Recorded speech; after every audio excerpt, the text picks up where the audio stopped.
China has long been a backer of the Assad regime in Syria. How is Beijing reacting to its fall?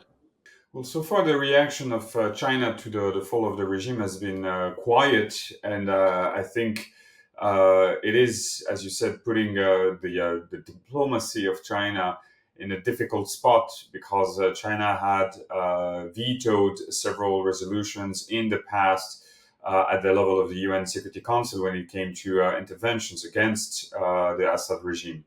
But beyond that, I don't think that we should compare the fallout of the Assad regime on China the same way we would do for Russia, which has been by all means the biggest external player.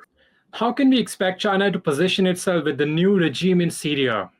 The best speculation so far is that, given the priorities inside Syria, this will be a government looking domestically rather than externally.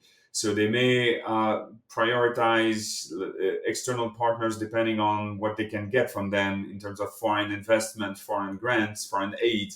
Well, I think at this stage, China is like many countries, and I would say most of the UN Security Council members, trying to see what comes out of the rebels and the HTS takeover of the government in Damascus. We don't know much after a few days of this transition how this new government will look like. What does this all mean for China's Middle East policy?